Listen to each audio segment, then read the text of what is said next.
Welcome, welcome. You are listening to Bras, Panties and Sports. I'm Spitface. Please welcome our host, the First Lady of Sports Talk, Cheryl Smith. Good morning, First Lady. Good morning, good morning. You know, today is 9/11, so again, we will never forget those events from 9/11. So I just wanted to, give my heartfelt, sympathy to those families because we will always remember what happened on 9/11. All right, like they say, the remembrance. Now, First Lady, this week on Shout Out, we have a special guest, Rosalind. We will learn about her music journey and check out a couple of her tracks. Will she find her shining star or get the cold feel of the mute button? First Lady, we're ready. What you saying?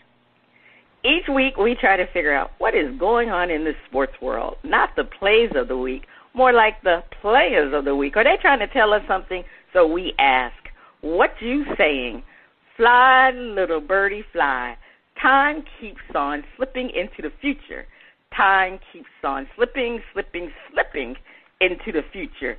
So I want to fly like an eagle to the sea, fly like an eagle, let the spirit carry me. I want to fly right into the future. The little birdies known as the Notre Dame wish they could fly far, far away from being upset by the thundering herd. Marshall had control from the beginning. They would not let their foot off the necks of the Fighting Irish, whose porous defense made the thundering herd seem like a stampede.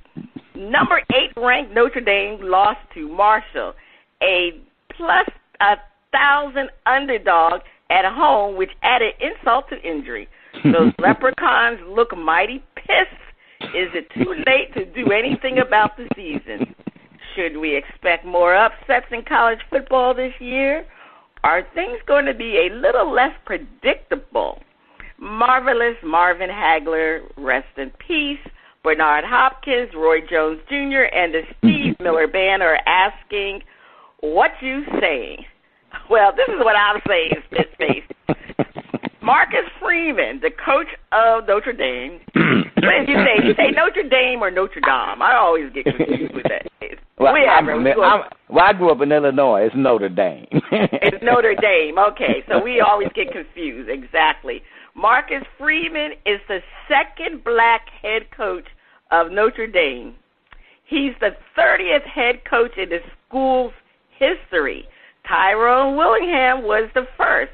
He only coached them for 3 years with a winning record of 21-15 before he was fired. In his 3 years, he went to 2 bowl games, which the team lost both of them. I bring this up to say that Marcus Freeman is on the hot seat. We all know black coaches are not given the same leverage that their white coach counterparts are given. Freeman so far is 0-3 as the head coach. He lost the bowl games. I think it was the Fiesta Bowl last season to Oklahoma. Remember, he took over for Brian Kelly at the end of the season, and he lost last week to Ohio State. He's the first coach in the history of Notre Dame to lose his first 3 games. So, I mean, I can say black coach walking. But anyway, to start this season with 2 losses makes it nearly impossible for them to be considered into a championship games. Come on now, you 0-2. You're not going to go to the championship game. They were ranked number 5, Spitface, to begin the season. As the preseason rankings, they were number 5.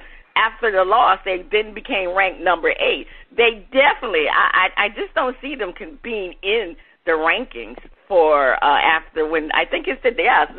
They do the rankings every Sunday, so we'll see. But I just will believe that they will drop out of the top 25. So they just need to finish well to get accepted to a bowl game. I think that's the best they can do right now. I don't see them being in a championship game. I mean, they still have 3 games against 3 ranked teams. They still got BYU, they got to play Clemson, and they got to play USC. So it's really going to be tough for them after losing the game against Marshall. That really was a game that they needed to win. And just in general, Spitface, I mean, it's going to be an interesting scene in college football because were several changes with the head coaches, several players transfer. You know, now with that transfer portal, you see they've like loosened the rules for players to transfer. So now it's easier for them to transfer. So you see players just going from team to team to team, and then you got NIL, name, image, and likeness will all play important factors. They're important factors in deciding college games. So that's why the games are going to be less predictable because of what I just mentioned. You know, we've already seen all the upsets from week 1, and it carried over into week 2. So I hate to say it, sports betting is going to be problematic for bettors, very problematic, and for the wise guys in predicting who's going to win these games. So it's just going to be a very interesting thing when it comes to interesting season for college football because it's just so much changes. You know, with eventually these, I guess some of the teams that already changed divisions or different leagues. What is it called? Divisions? I think it's called divisions. Whatever.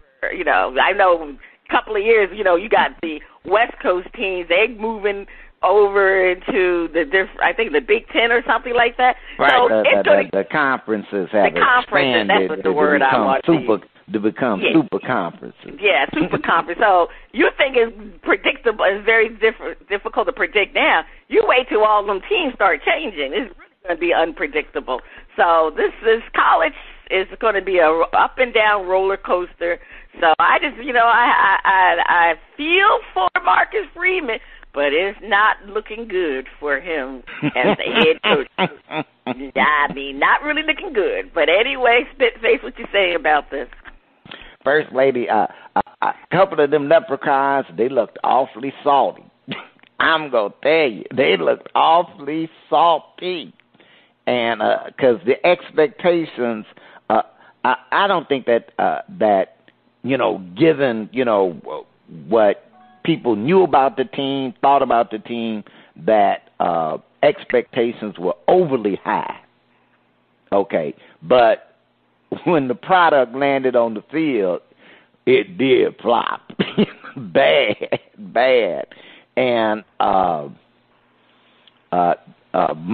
only hope for Marcus, because they're going to lose another game. They're going to lose a game against a ranked team. They got 3 ranked teams. They're going to lose a game to at least one of those ranked teams. So their only hope is have a winning record. Have a winning record, make a bowl game, and win that bowl game. That's the only hope the brother got. or he gonna be get out of here. That's the only hope the brother got. Now, but the other part is, and he inherited the team that he has. He didn't build that team. He didn't recruit that team. So it's sort of like, wait just a minute, you gotta, okay, they out, they have been, unmasked early in the season as opposed to late in the year. So now, okay, look, this what y'all got. Well, you're gonna have to build, and if he can get them to a bowl, and he may not have to win the bowl game, but if he can get them to a bowl game, and they have strong play, he'll get another shot. But otherwise, now, I grew up in Chicago, and we got to see Notre Dame games every weekend. I hate Notre Dame. I kicked the leprechaun. When the movie Rudy come on, I turn off the TV. And man, I even when Newt Rockne, the All-American, would come, I walk out the room. I don't like Notre Dame. That's all I'm saying, First Lady. You don't like Notre Dame, all right. Kick that little leprechaun. Fighting Irish, yeah. But, yeah, I mean, a lot of people had high hopes for Notre Dame this year, so I just hate that the fact that this brother has started the season 0-2, and to be on that hot seat, you know, I mean, they didn't really give Tyrone Willingham a chance, to be honest with you. You know, he never got to a second contract, and it's just a shame that, you know, other people can get to, and we know we talking about other white people can get to second, coaches can get to second contract, but it's hard for a black coach to get to a second contract, and that's right, that follows suit in college and in the NFL. So, you know, it is the same is the same. But anyway, all right, over to you, Spitface. Okay, don't call it a comeback. I've been here for years, rocking my peers and putting suckers in fear. Making the tears rain down like a monsoon. Listen to the bass go boom. Explosion, overpowering. Over the competition, I'm towering. Wrecking shop when I drop these lyrics that'll make you call the cops. Don't you dare stare, you better move. Don't ever compare me to the rest that'll all get sliced and diced. Competition, paying the price. I'm gonna knock you out. Mama said knock you out. We are talking about the knockout punch to the #1 ranking of the Crimson Tide. The Tide rolled into Austin and barely escaped with a victory. I do mean barely. The Longhorns were 3 touchdown underdoggies and lost by 1 point. Does this game say more about the Longhorns or more about the Crimson Tide? Saban's record against his former assistants improved to 26-2. Would a Saban former assistant need to beat him twice to have any type of bragging rights? Leroy Satchel Paige, Walter Buck Leonard, and James, my man, Cool Papa Bear. I ask him, what you saying? Now, First Lady, you know, first off, I really don't like Notre Dame, but I really don't like Alabama. I don't when that damn song come on, you know, about Alabama, you know, I look for my Klan suit so I can throw darts at it. You know, I don't like Alabama. You know, you don't like him. I mean, as far as, you know, like the football team, the state is fine. I got Pete's friends and that, but that football team, you know, again, First Lady. Now, I got to put a special alert for some young folks. Now, look, I know that love. You know, love can spring eternal, but sometimes you have to turn back the veil. And if you a Georgia dog, and the other person is with that Crimson Tide, and y'all hook up, y'all gonna have a house divided, and a divided house don't stand. So I just want you to think about that before you jump in with the enemy.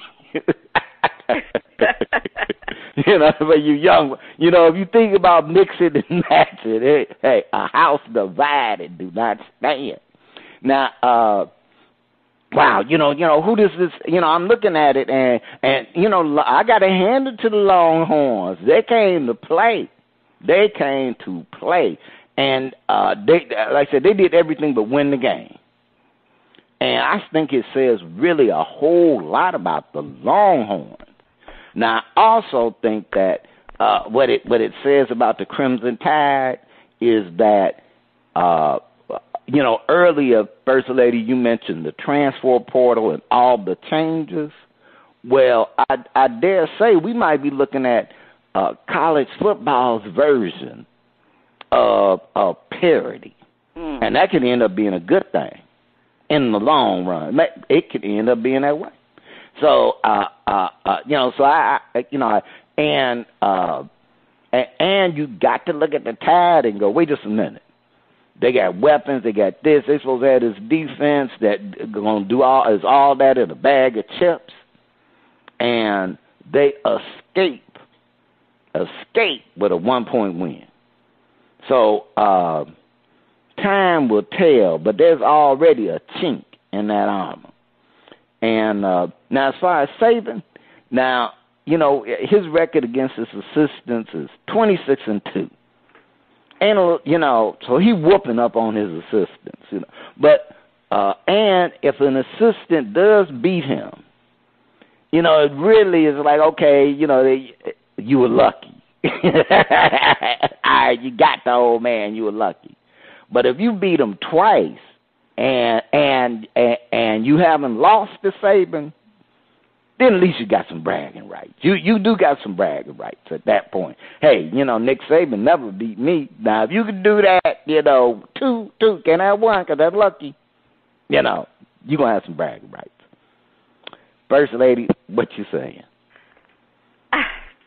Well, yeah, the Texan Longhorn, they really did play well. They had some missed opportunities. But, Spitface, I disagree with you. The game says more about the Crimson Tide. Alabama was 3 touchdowns up and allowed the Longhorns back in the game. Alabama had 15 penalties, the most posted for any Nick Saban Alabama team. The offense was extremely pedestrian the entire game. I mean, they started off on the right track, but their offense was anemic from the second quarter on. Everything was wrong. The play calling was suspect. The execution was lacking. The team's wide receivers dropped several passes. The receiving corps only had 3 receptions for 14 yards going into the fourth quarter. Come on now. You can't win games like that. But fortunately for Alabama, Bryce Young showed why he will be the number one. I think he's draft eligible. I might have to double check that. I can't remember right now if he's a sophomore or a junior. But he was able to engineer the epic comeback with a touchdown and the final drive for the field goal with 10 seconds remaining in the game. I mean, give credit to the kickers too. Both teams, they've done an outstanding job because most of the points came from field goals. But the Longhorns were playing well. But I say this, if Alabama played to their potential, this game would not even have been close. And that's why I say more, it's about the Alabama team, and it says more about what they did not do. And Nick Saban was really upset with them because they really, they just eked by. And, so far, they've been so-so. So, but they 2-0. That's what it all counts. But I have a feeling we'll talk about the Georgia Bulldogs. I think they be giving up that number 1. They're not gonna be number 1 this week. Okay. Now, Saban's former assistants. I mean, do they need to beat him? Do they need to beat Nick twice to have any type of bragging rights? Well, it depends on how many times Saban has beaten his assistants. I mean, you can't have bragging rights if Saban beat you 4 times and you beat him twice. So it would be based on the head-to-head record against Saban. That's what I say about the assistants. I mean, so far, only 2 assistants have beaten him. I think it was Kirby? Who were the 2 people? I can't remember. I know. Yeah, it was the Kirby guy. I forget what the other one was. Yeah. So, Nick Saban, I mean, they're going to have to beat him several times before they can get bragging, right? Come on now. I mean, 26-2, that's outstanding. Yeah, I think Bill Belichick has a good record against his former assistants, too. So, then we know Bill Belichick is the best coach in the NFL, and you can't say more about Nick Saban. Nick Saban is the best coach in the college game. So, it's something about those assistants. Sometimes, they come from a good tree, but that doesn't always mean that they're going to win. So, I think Saban's assistants have done a much better job, when they've gone to be the head coaches at other teams. They've done a much better job than Belichick's coaches from his tree. As a matter of fact, most of his coaches from his tree have losing records. So kudos to Saban. He knows how to build his assistants to become great coaches. So yeah, no, I mean you got to look at the head-to-head record against Saban. So Smith says that's all I'm saying about this situation. Go Crimson Tide, roll Tide. Yeah, take that Sweet Home Alabama, trade it in for some Georgia peach pie. All right, First Lady, please take us to break. All right. Let me get on the... Stay tuned. Coming up next, we have our interview with Rosalind on Shout Out Part 1.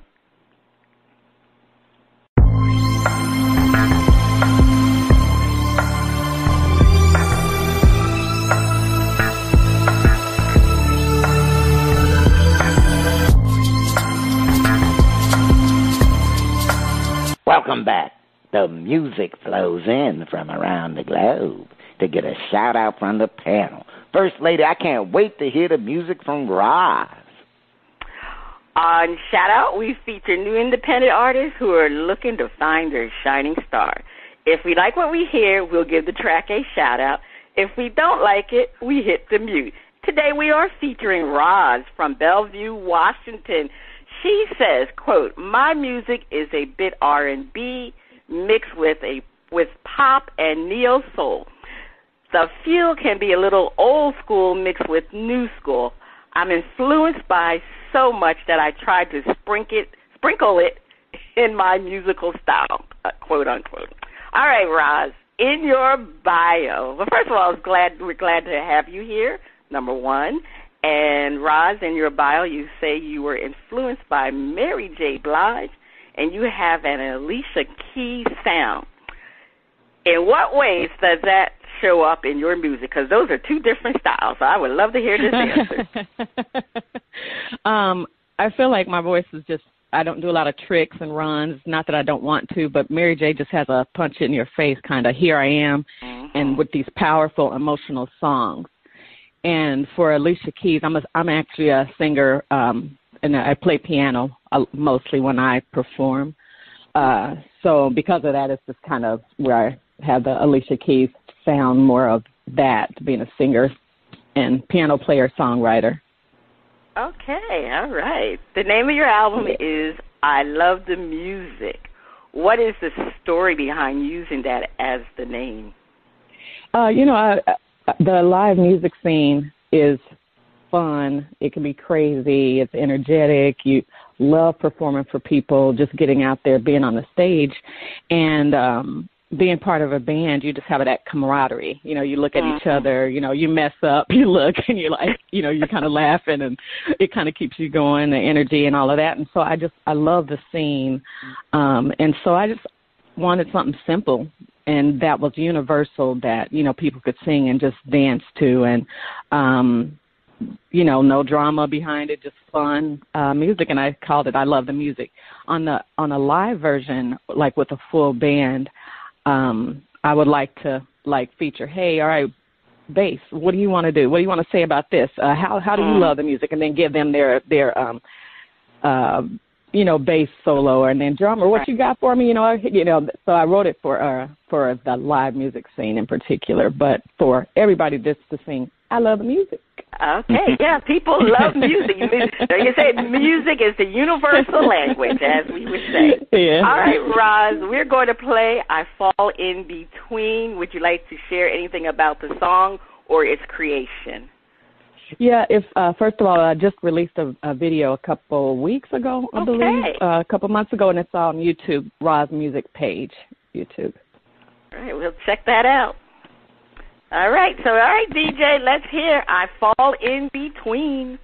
I wanna care about you, but somehow I fall in between.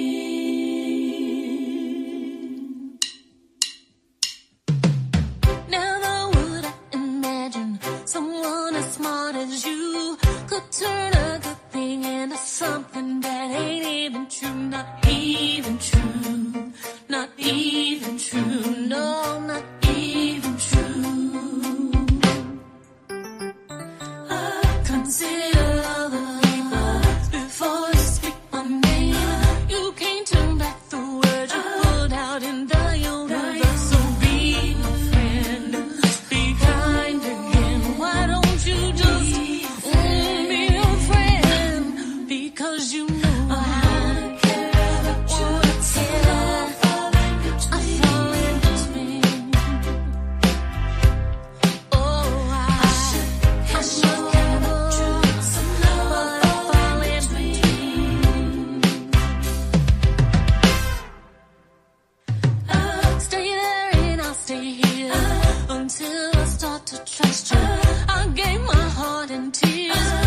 took advantage of it.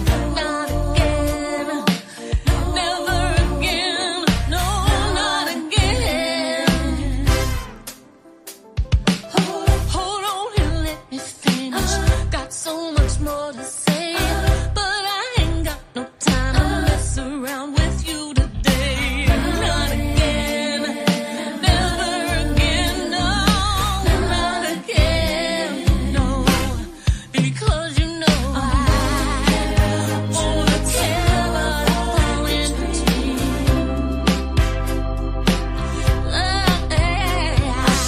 I sure can't love what I fall in between. No roses, no money, nothing can bring us together. I'm leaving, I'm calling for someone to help. Oh, please, I wanna go, but somehow I fall in between. Oh, I should get more about you, but somehow I fall in between. I wanna care about you, but somehow I fall in between. I should get more about you, but somehow I fall in between. I wanna care. I should care. I wanna care. About you, baby. I wanna care. I should care. I wanna care. I wanna care about you, but somehow I fall in between.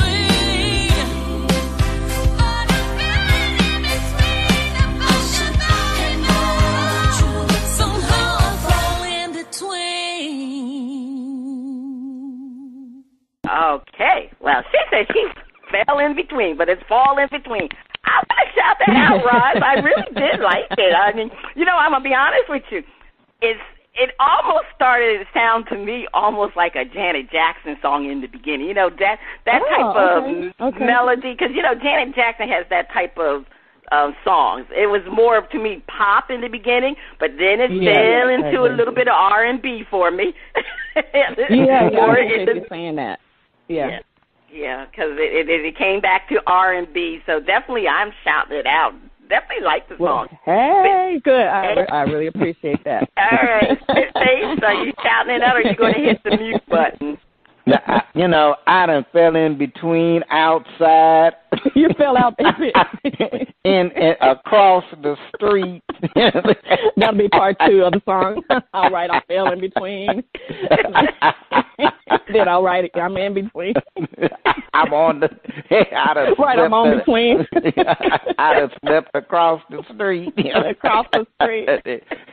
And got me a smoothie king. But yeah, I love the song, and it definitely reflected what you said, that people getting up and partying.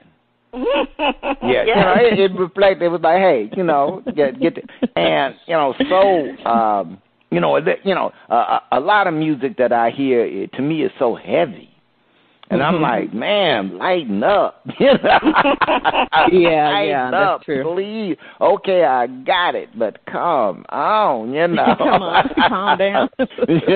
Hey, and maybe there was a little nostalgia when you had a lot of songs that were designed to get you up off your feet. And make you move, do for something. Sure. Do something, fake dance in the chair. Right. And that's what I was doing. I was moving in the chair. No, I'm just saying whatever option was available to you. Right.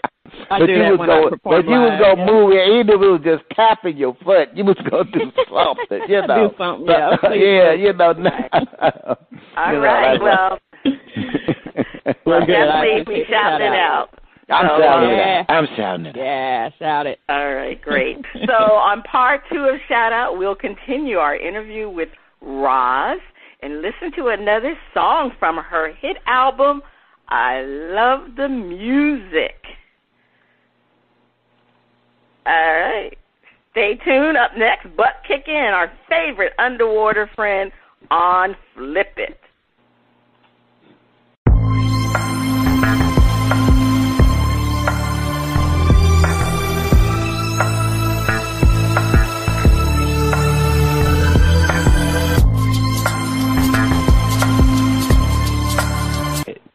Welcome back. You are still listening to Bras, Panties, and Sports.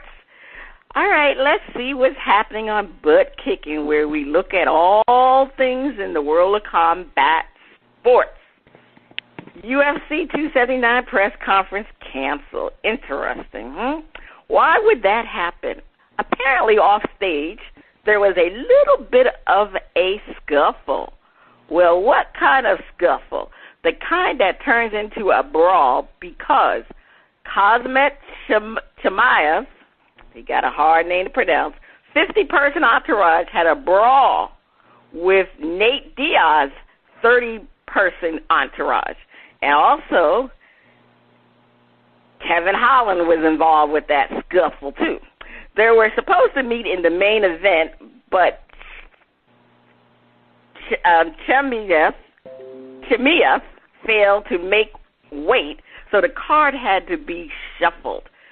Spitface, your thoughts on a 50-person entourage taking a 30-person entourage? Should the UFC start worrying things might get out of hand? All right, Spitface, what do you think? First off, First Lady, and First Lady got to actually see a couple of the bouts last night, how things, because they definitely flipped the card around, and many of the fans and people who speak on UFC actually said that the lineup ended up being more entertaining because it was more balanced. But First Lady, I think UFC better tread. UFC really need to lay the hammer down. They need to lay the hammer down. Now they want, quote, the bad boy image, but they don't really want that bad boy happenings. Because, when you start having, 50 people on one side, 30 people on another side, and they decide, well, we're going to just go forward, and whoever get caught up, you start finding out that some of these people in your entourages ain't got no sense. Mm-hmm. And they might have ain't got no sense they ain't got no sense where they do something where somebody really get hurt, And I put it like this. UFC, y'all don't need to have the gangster rap version of your industry. You do not need that. You do not need now folks getting shot. Because when them entourages of bad boys you start ending up going, man, this is entertainment.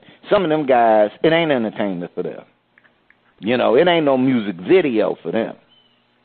Or a bright night, they thug. And, some of them can be real nice and speak, I'm not saying all of them, all of them walk around with their pants down. No, a whole lot of them, they really smart, but they thug. So UFC, you need to say, look, we will hit you in the wallet if you can't control who you got on your team. Not just get rid of them, but we're going to hit your wallet. And that might be a suspension. So UFC, you better nip it in the bud. Nip it in the bud. But First Lady, you got to see the fight. So what was up? What happened? Well, actually, part of the brawl also involved Kevin Holland. To be honest with you, the ESPN just released the video from the fight. I haven't seen it as of yet, but Kevin Holland was more involved than Nate Diaz's entourage. But Nate Diaz's entourage was also involved. So, so Dana White, that's one thing about Dana White. He's able to reshuffle matches, and he's able to get fighters to take on these last-minute fights. And he was able to get 2 fighters to take on a last-minute fight, because what happened was Kazmat Chimaev, it's a very difficult name, he fought Kevin Holland. I'm going to tell you something. It was not a fight, because Chimaev, he just took him out in the first round. It was a first-round submission. It wasn't even close. It wasn't even close. I mean, that Kazmat just picked him up, Holland up, and threw him on the ground. Next thing you know, he had him in a bear hug, and that was the end of that. Now, Nate Diaz, he fought Tony Ferguson. Tony Ferguson took the fight on at the last second. Their fight went 5 rounds, and it was very bloody fight. That's all I got to say. And eventually, they had leg kicks. Tony Ferguson had blood gushing out of his leg, gushing out of his face. He looked a hot mess. That's all I got to say. And the next thing you know, he also submitted at the end. So, but you have to give kudos to Dana White, because the fight went on, and it was very, very entertaining. Very entertaining. So, but speaking of entertainment, it's time for our favorite underwater friend. It's time for Flip It.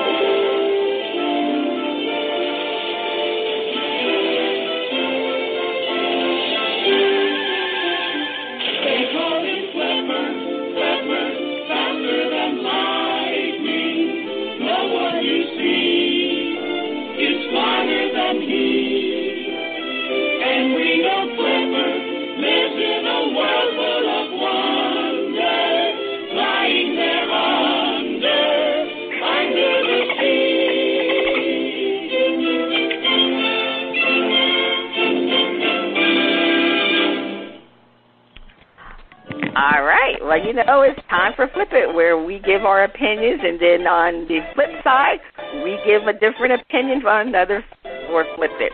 All right. Alabama barely beat Texas for a 1-0 record. The reigning champions, Georgia, is already 2-0 and walloped each team. Which team has a better chance of playing for the championship? All right, panel, defend. Texas was overlooked by the bookies. Alabama has the better chance. Spitface, defend. First Lady, okay. Alabama won the game. And the number one thing is win the game. Then we can start looking at the strength of your competition. And I kind of think that now, Texas was a ranked team, but I think that they were really kind of overlooked, because they were like a 2-3 touchdown underdog, stuff like that, which was ridiculous. And I think the Longhorns, they got a way to go, but they deserve their ranking. And that really, they were their level of strength was overlooked. So Alabama, because they didn't wallop Texas, is going to drop down from that number 1 spot, because they didn't do that. But I really think that Texas was just a stronger team than they thought, and this was their first real game of the college season. So in that first game, you playing a ranked team, because a highly ranked team, you a ranked team. It's gonna be competitive. It's not like you playing you playing lesser ranked teams or teams that are unranked. You went in, played a top 10 ranked team, and on their home field. So even though that's going to impact the rating, the rankings, Bama with all its weapons, Bama with that defense that's starting to build momentum. I hate to say it, because I really don't like the Crimson Tide, but they're going to roll. They got the better team. All right. You don't like them, but they got the better team. Yeah, everybody knows that Alabama is always favored to win the championship or to play in the championship game. I mean, the wise guys, they had them at 200. I think they was plus 200 at the beginning of the season. Now, they did just squeak by that Texas team, and that's going to change the ratings because I do believe Georgia is going to be number one. But that's just a little blip in the road because we all know Nick Saban is going to have his team ready to win another championship title. How do you root against Nick Saban? Nick Saban is the best football coach, college football coach ever, and he's always going to have his team in the running to get into the championship. And we have to also understand that the panel that picks the championship teams also like the Alabama. They're going to be always in the playoffs. I mean, when was the last time you didn't see Alabama in the playoffs? So every time they're in the playoffs, they have a chance of winning, and they've always had a great defense. They need to work a little bit on the offense, but they'll come around because Bryce Young is definitely one of the candidates for the Heisman Trophy. So we know what he can do, and he's going to be able to rally to get the offense to play better than they did against the Texas Longhorns. But Nick Saban, I just can't root against Nick Saban. So you have to go by the Alabama track record, and their track record has always been to be in the playoffs, and they're going to be in the championship game. However, let's flip it. Let's defend the opposing point of view. Panel defend. Given the competition, Georgia more than exceeded the spread and level of dominance in each game. Go Dogs. They have a better shot. Spit-face defend. Well, now you could look and say, okay, Bama beat a ranked Texas team, and they have a 1-0 record. Georgia beat two teams whose strength may not be as equal. But so you could say that Georgia did what they were supposed to do, which was go out and wallop them teams. But it's still the level of dominance you showed with teams that should not compete. You made sure, you didn't just, you walloped them. The Dogs went out and walloped, and that sets the tone for everything. That sets the tone for when they start playing the ranked teams, is that they're already in that flow. And see, this college season, whole bunch of ranked teams got upset, have been getting upset over the last 2 weeks. So in some ways you could say it's anybody's ball game, but it's going to come back down to who? The Dogs and the Tide. Now, I can always root against Bama. I just wouldn't always bet against Bama. But I got no problem rooting. I root against them all the time, But betting against them is a whole different thing. And, actually, the Dogs lost a lot of players on defense. But, man, they are looking like they look like they're the team that reloaded, to steal a phrase, that they're the team to reload. And I think that they will be number one this week. They will be number one this week. And they have a better shot. Look for Bama to stumble. Georgia, go Doggies. All right. Look for Alabama to stumble. Go Doggies. All right. Well, you know what? This is how I look at it. Georgia, number one, always has a favorable schedule. I mean, understand that they always have a favorable schedule because guess what? They play in the East. Their schedule is always favorable to them, and they can always, they're the cream of the crop of their conference.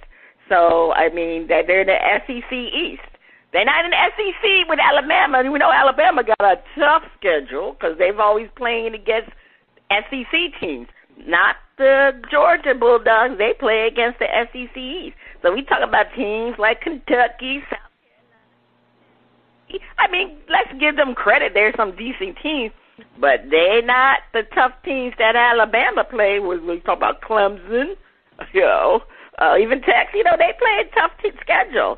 Okay, number 2, the offense is going to actually be better than their defense because remember, Georgia lost so many great defensive players. They lost a lot of defensive players. Remember, Georgia was always considered to be a defensive team last year when they won the championship. But this year, their offense is going to be outstanding, and that really, when it comes to picking championship teams and the panel that picks the teams to go into the playoff, they love when they have a good offense. We always say defense wins, but let's face it, people like to see the offense. And this year they have offense, and that's unusual for a Georgia team. And number 3, they never really had a great quarterback, but you have to give Stetson Bennett some credit. He proved last year that he could be an outstanding quarterback. So expect him to be better than he was last year. So I just think Stetson, like I say, he's going to be the driving force behind that offense to get Georgia to the championship. And you know what? Everything is off. It's Kirby Smart. Kirby Smart, a Nick Saban protege. He's going to be the driving force from the coach's point of view to get this team to the championship. It's been a while since we had a repeat college championship team, I believe. I don't have to go back and look at the record, see when was the last time it was a repeat. Quite sure it was Alabama, probably, Nick Saban. But Kirby Smart is ready to just take over for Nick Saban. He's ready. I mean, he's proven that he can lead a team to a championship. And I just think right now Alabama has a tough schedule, and Alabama was not up to the task to beat the Texas team, Longhorns. So they have a lot of problems. They got a lot of problems with their wide receivers because they did lose a lot of wide receivers to the professional game, the pros, but they just have not gelled together offensively. And so that's the reason why I just think Georgia, their offense is great, so they're going to be able to move forward against the Alabama. So I suspect Georgia will be in the championship game and not Alabama. All right, Spitface, please take us to break. Go Doggies. On the other side of the break, we continue our interview with Roz on Shout Out Part 2. Please stay tuned. Keep your ears on those speakers.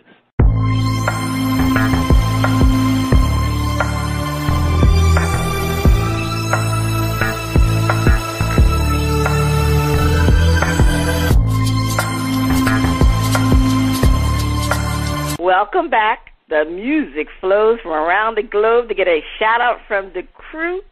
Spitface, over to you. First lady, I am so excited. I can almost pee on myself. But we have another performance from Roz. And I can't wait to see if I'm gonna be toe tapping or teetotaling. But like I said, I am excited. For this young fine ass woman to be on the show today. So, but first, let's continue our our interview of Miss Roz. Now, Roz, you are a lovely lady and magnetic. Please share what you absolutely love about your life.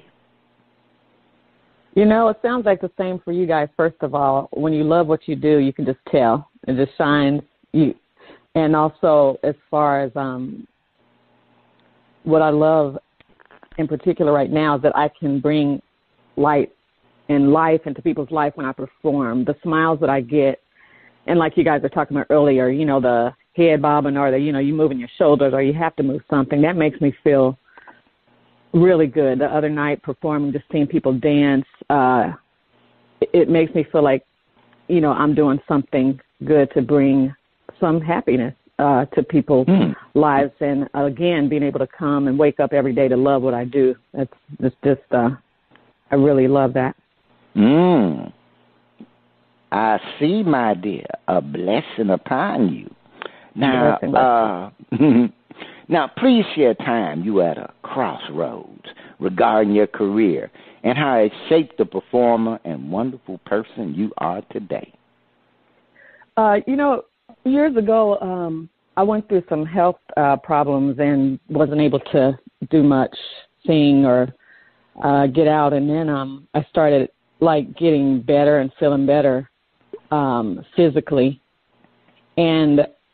But unfortunately, at that time, I started working with who I didn't know this, but negative people, along with producers that weren't doing things right behind the scenes, and it just kind of was like, that can't be how things are.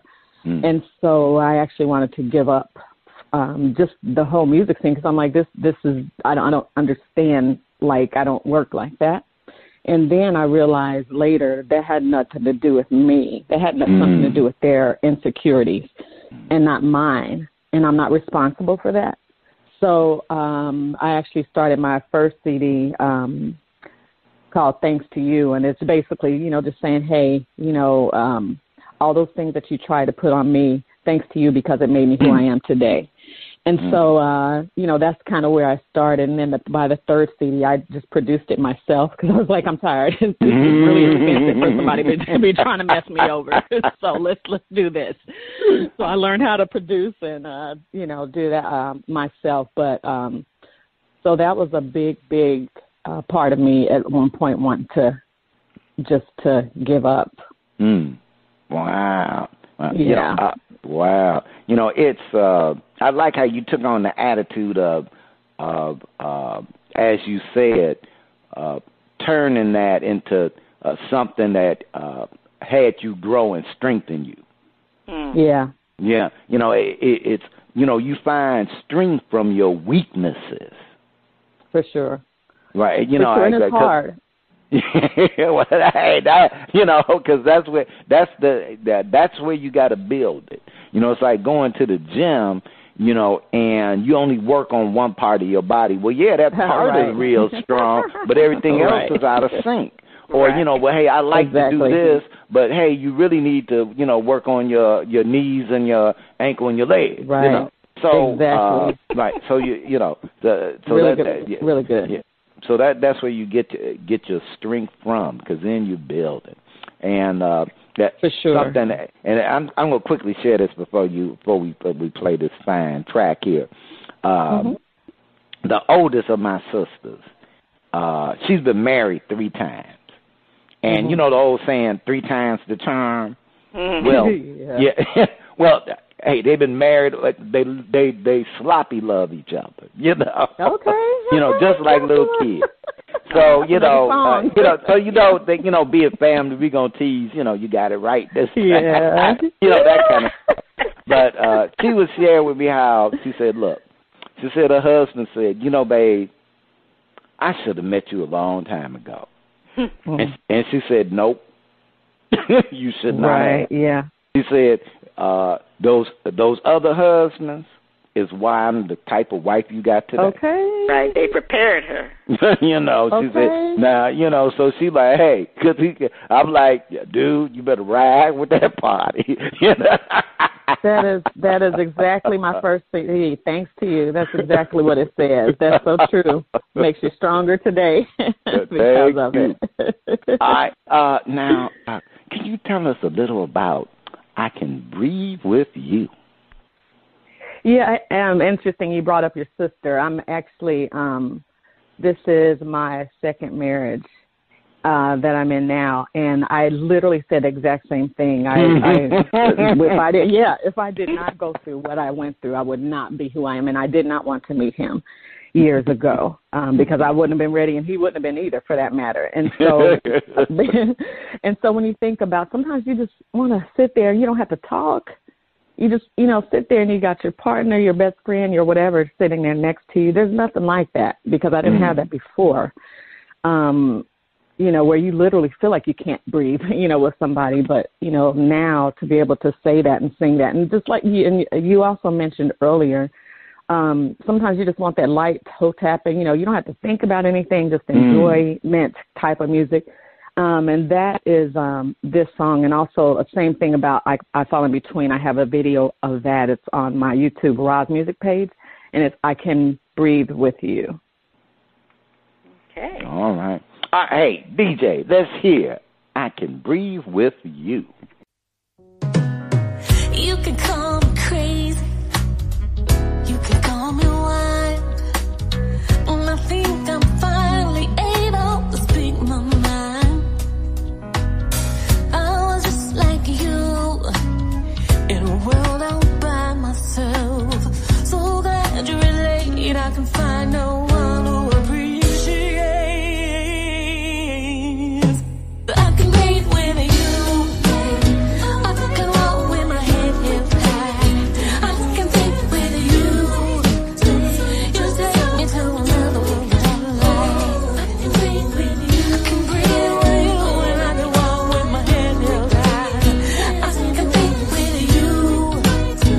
You take me to another world that I like. And I'm not like no one that you ever met. Some think I'm shy, but I'm just not like the rest. Don't you think too hard? Don't you think too fast? Don't think about it. Might sneak up on you anywhere and anytime at all. I can breathe with you. I can breathe with you. I can walk with my head held high. I can think with you. Oh, you take me to another world that I like. And I can breathe with you. I can walk with my head held high. And I can think with you. You take me to another world that I like. You're like the sunshine when things are right. Just the sound of your voice, it makes my day.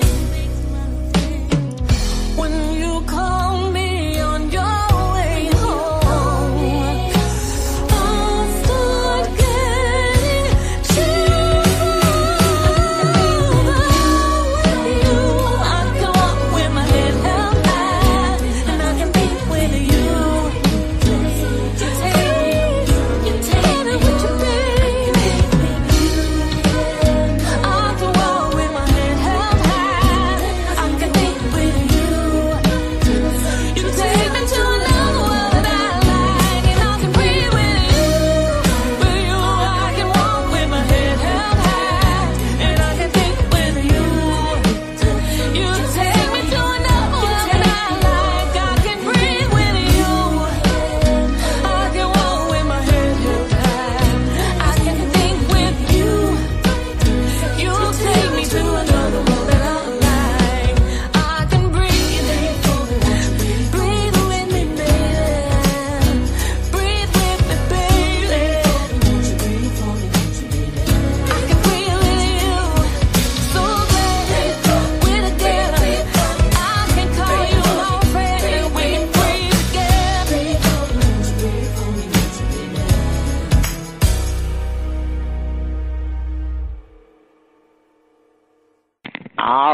All right. That was I Can Breathe With You. First Lady, what's the verdict? Oh, well, I'm definitely shouting. I love the words to the songs. I love the words to the song, and the writing was excellent. The music, I just enjoyed her voice and her singing, and it's interesting. She starts off a little bit slow in the beginning, then she picks up with that theme at the end, and through the middle of the song. I always say through the middle of the song, and her voice just, to me, it seemed like it just gets more powerful in the end of the song, the middle of the song, the end of the song. So I'm just curious. I think maybe that's just her style of starting off with a softer voice, and then she picks up that power of her voice. And very good. I love it. But the words of the song I really, really enjoyed. So I'm definitely shouting it out. All right, we got a shout out. Thank you. But I'm giving it a shout out too. If Minnie Riperton and Carole King had a daughter, her name would be Roz. I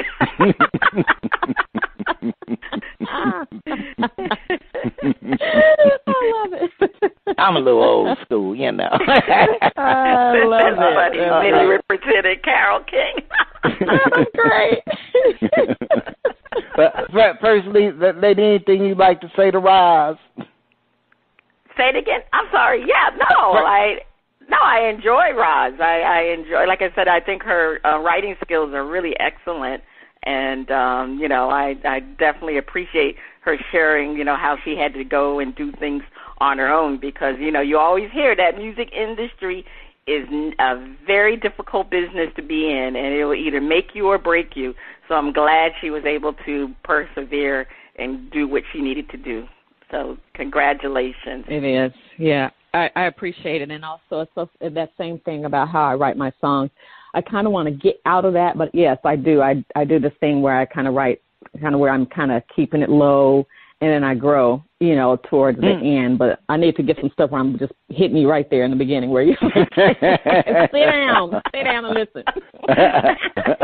that is versatility is allowed.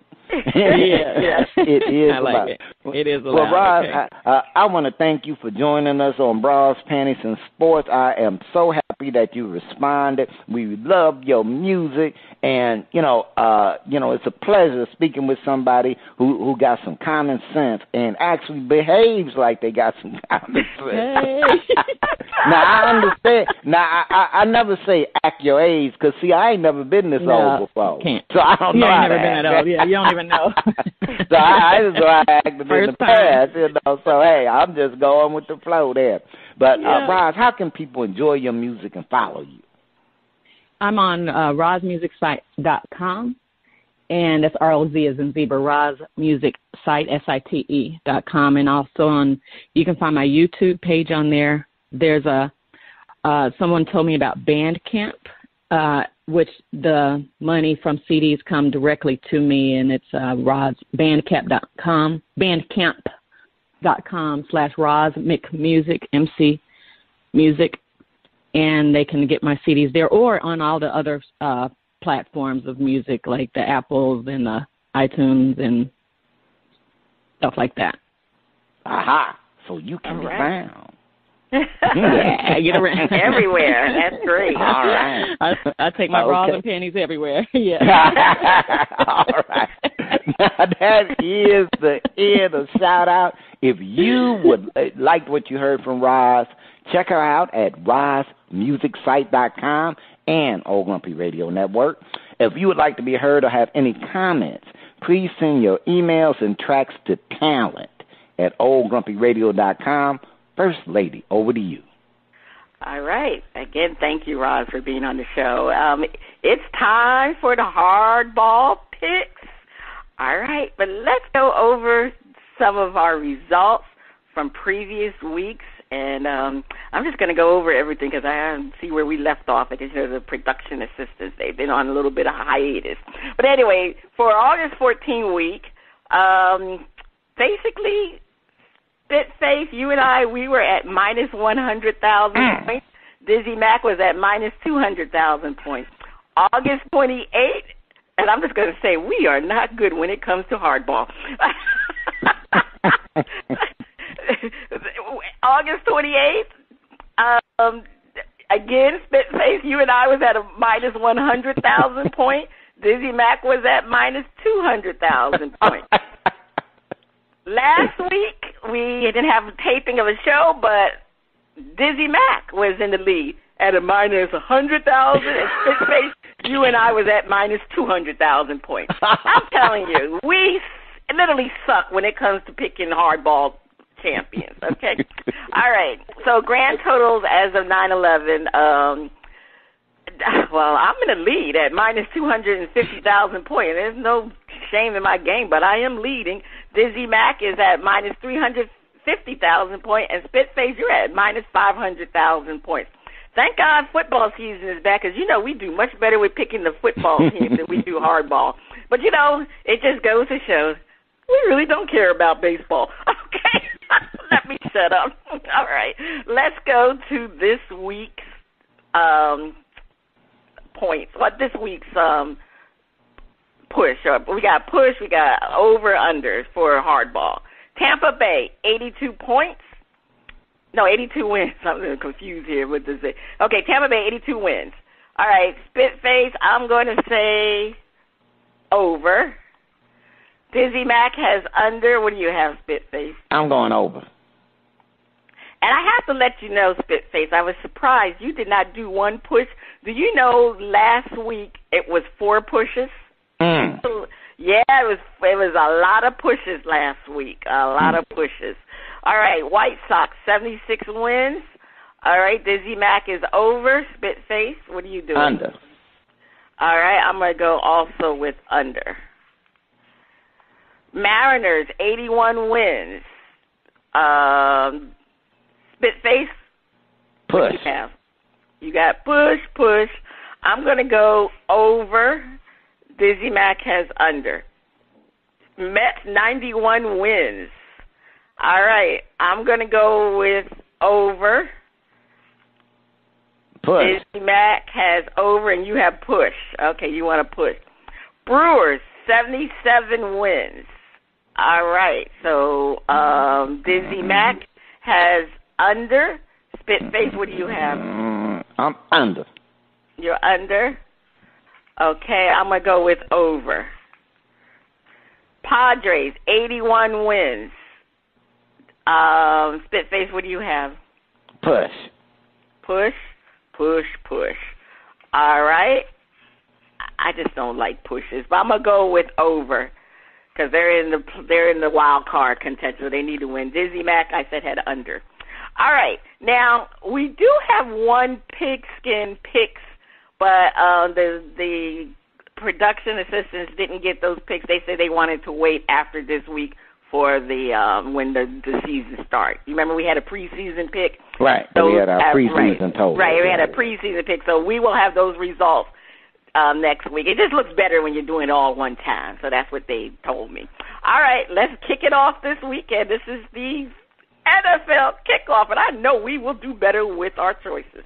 All right, winners, losers. All right, let's go to Browns versus the Panthers. Man, that's a tough one. I'm going to go with the Panthers because I really think I just don't see Jacoby Brissett winning. He didn't do well when he was with the Dolphins last year, so I'm gonna go with the Panthers. Dizzy Mac has the Browns. Who do you have, Spitface? I'm going with old Baker Mayfield. Yeah, with the Panthers. All right. There's nothing like showing your ex what they missing. Exactly. All right. Buccaneers and Cowboys. Speaking of ex, what is going on with Giselle and Tom Brady? Oh, my goodness, now.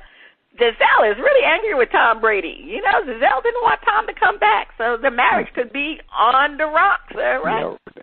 All right. Dizzy Mac has the Buccaneers. Spitface, who do you have? Part of me goes, an old-fashioned trap game, and because really Cowboys are at home, and last I heard Dak is starting, so I'm sort of like, wait just a minute now. I think that this is going to be a close game, but I'm gonna ride with Tom Terrific and the Brady Bunch. Yep. I'm going to ride with them, All right. It's unanimously because I'm riding with the Bucks, too. I don't trust them Cowboys. What Stephen A. Smith say? What can go wrong will go wrong with the Cowboys. They should win the game. Everything should be in their favor to win the game because, remember, Tom was out for, 10 weeks? So, but hey, he has marital problems, so he's not coming in the best situation. As a matter of fact, they say Giselle is not coming to the game. All right, let's move on. Raiders versus the Chargers. Wow, this is a good game. Spitface, who you going with? I usually want to go with the home team, but I'm going to go with the Raiders, I think are underrated. Because given how their season was last year with the racist coach in charge and then all the other stuff that happened, it was a miracle which they beat the Chargers to go to the playoffs, to just stay a competitive team. And I think David Carr was the one that kept that team together. And he's going to show out on the Chargers. I'm going with the Raiders. Okay, you're going with the Raiders. All right. Well, now I'm going with the Chargers. They're home. Everybody's picking them to win, to get to the Super Bowl. They got to show it, and guess what? They got to go against their division rival. They got to win that game. If they believe they have a great team, they better win against the Raiders at home. Even though it's not really a home. That LA crowd. They don't care too much. They don't even care too much for the Rams. That's how bad the LA crowd is. You said they didn't won the Super Bowl. That's right. And you saw they played the Buffalo Bills. The Bills Mafia. They travel. That's one team. Their fan base traveling. You saw that stadium was full of Bills fans versus Rams fans. All right, let's move on. Chiefs versus the Cardinals. I am going with KC. I believe in Mahomes. I'm believing in him. All right, Dizzy Mac has Cardinals. Interesting. Spitface, who do you have? Now, I'm not a believer in the Cardinals quarterback yet. He got talent, all that, but I'm not a true believer yet. So I'm gonna ride with some of that KC Masterpiece barbecue that they be whipping up. All right, so you're going to go with me, the Chiefs.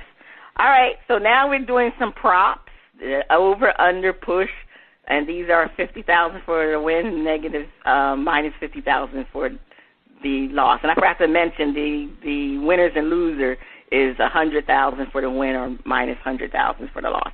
All right, let's go to these props. Dak Prescott, 2 interceptions. I am going with under.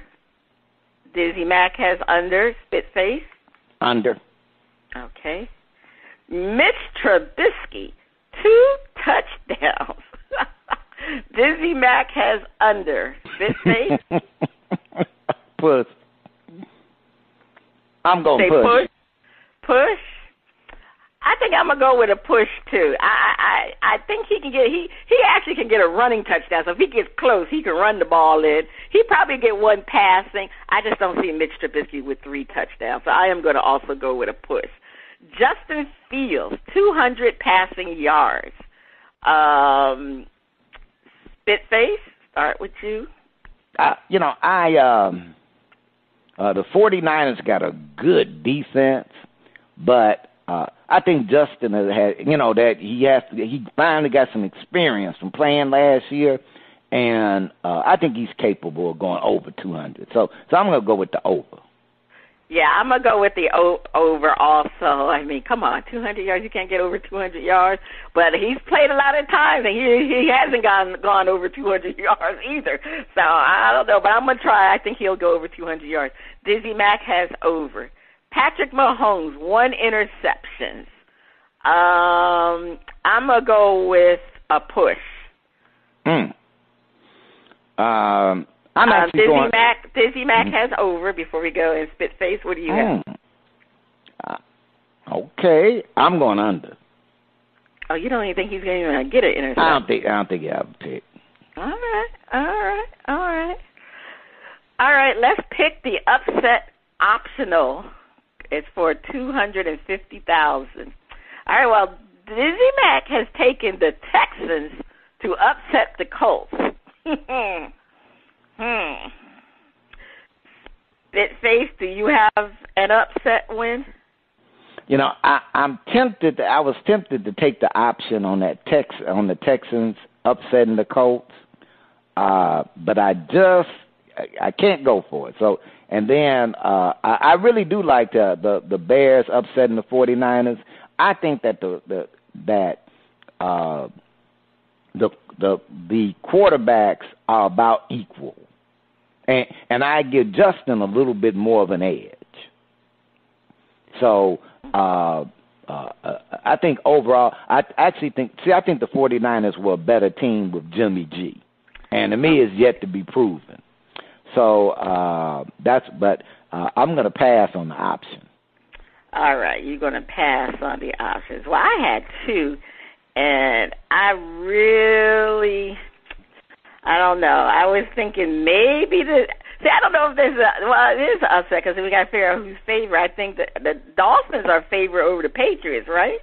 No, you only get to choose these two games. They're the only ones that would be like an upset. Oh, wait a minute. What are the two upsets? Bears upset the 49ers or the Texans upset the Colts. Oh, okay. Oh, I didn't see that on. Okay. Then I'm going to pass. I'm going to pass on that one. Okay. All right. Let's move along. All right, Spitface. We'll see what our results are. But Spitface, what is your top story to watch this week?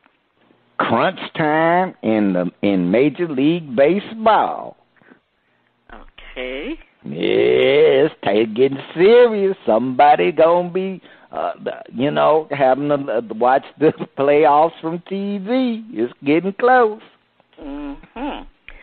Well, I guess when you say top story, my top story this week. I mean, in general, the football season. What else is people going to be talking about? I mean, we're going to be talking about the football season, right? The start of the kickoff of the NFL. So that is my top story of the week. Ready for some football? Yes, we are ready for some football. All right. Join us in October as we honor the veteran women and veteran women with disabilities. To learn more, please visit honorourveteranwomen.com. And I just want to also say, I want to give a shout out to Swin Cash for becoming part of the Basketball Hall of Fame yesterday. She did her speech, was very nice. So I forgot to give a shout out to Swin Cash, who was a WNBA player, and she's now a VP for the NBA Pelicans. So shout out to Swing Cash. And also, like I said, let me repeat, join us in October as we honor the veteran women and veteran women with disabilities. To learn more, please visit honorourveteranwomen.com. We'd like to thank our guest, Roz. Check her out at rozmusicsite.com. I'm going to repeat it, rozmusicsite.com, and that's Roz as ROZ, musicsite.com. All right, check out our current and previous episodes at braspantiesandsports.com and our Facebook page, BP and Sports. This is Cheryl Smith, the First Lady of Sports Talk, and Spitface. You have been listening to Bras, Panties, and Sports. See you next week.